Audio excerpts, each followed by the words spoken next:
Naiproklama na yan si Abby Binay bilang mayor. Nanalo naman bilang alkalde ng Mandaluyong si Menchie Abalos, asawa ng incumbent mayor na si Benhur Abalos. Sa Pasig, papalitan ni Robert Eusebio ang asawang si Maribel bilang mayor. Mauupo rin bilang vice mayor ang incumbent na si Iyo Bernardo. Wagi naman bilang kongresista si Ricky Eusebio na kapatid ng nanalong alkalde. Opisyal namang iprinoklama si dating Bacoor City Congresswoman Lani Mercado bilang alkalde. Nanalo rin ang mga anak ni Mayor Rodrigo Duterte na si Sara bilang alkalde at si Paulo bilang vice mayor. Mauwi naman sa toss o coin toss. Partner.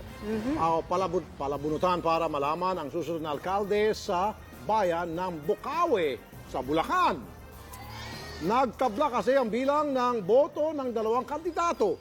Galit na sumugod sa munisipyo ng Bukawi ang mga taga-suporta ng dalawang magkatunggali. Pinag-aagawan ni na Jim Valerio at Johnny Villanueva ang posisyon. Si Villanueva ang kapatid ng senatorial frontrunner na si Joel Villanueva. Sa unang bilangan, lamang daw ng 65 boto. 65 lang ha, itong si Valerio. Pero nang mano-mano na itong bilangin, naging tabla ang resulta. Pareho silang nakakuha ng 16,694 votes. Base sa ating election code, maaring basagin ang tie sa halalan sa pamamagitan ng coin toss o palabunutan. Pero pareho ang kandidato, partner na ayaw mag-coin toss. So yun na ngayon ang problema ngayon, kaya naglabasan ang kanilang mga supporters at may deadlock doon sa Bukawi, Bulacan. Sige, hayaan natin silang magdesisyon kung paano nila resolbahin yung kanilang matinding problema kung tutusin para maayos na dapat, hindi na magkagulo-gulo ang kanilang mga supporter.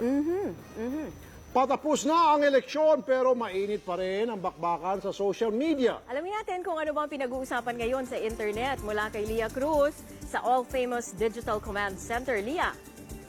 Rafi, Cherry, ay nako, okay, dito sa All Famous Digital Command Center, pinupulsuhan natin ang mga public social media posts. At dito sa Word Cloud, syempre, check natin kung ano yung mga posts na gamit ang hashtag na bilang Pilipino. So yung mga posts na gamit ang hashtag natin, yung mga ibang ginagamit na keywords nila ay meron mga No to Liberal Party hashtag, votes, BBM for VP, count unofficial, cheese, Lenny, tally, partial, PPCRV, election 2016, Duterte, Escudero, concede. So lahat yan ay nagiging usap-usapan dito sa social media. Pero dito naman tayo sa feed wall natin kung saan makikita natin ang live feed nga, live updates ng mga Twitter posts ng mga social media users na syempre naka-public nga dito. At makikita natin na yung mga opinions nila, yung mga iba't ibang sentiment nila ay talagang nagka-clash, yung iba,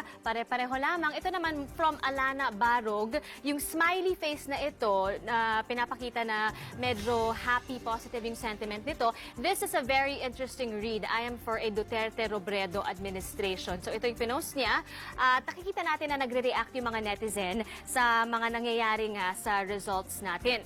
Ito naman, from a celebrity, Maxine Magalona, hoping the Duterte discipline gets instilled in everyone. If we want change for our country, the change has to start with ourselves. Ang mga ibang netizen naman nagre-react dito. Main problem ng Duterte supporters, nahati boto nyo kay Cayetano at BBM. Dito naman makikita natin from L. Sa silent majority daw nila kuno, haha, kaloka to si Mar, ayaw pa mag-concede. Yung mga ibang mga netizens talagang gumagawa din ng mga memes. Ito, from #_breakfree. Happy sentiment ito, positive ito, ang lucky shirt ni President Digong. I love my president. Congrats, President Duterte. At makikita natin na gumawa talaga siya ng meme dito sa picture na may mga iba't ibang occasions at instances na yung same shirt talaga ang ginagamit ni Rodrigo Duterte. So dito, tuloy-tuloy lang ang mga tweets na ina-update na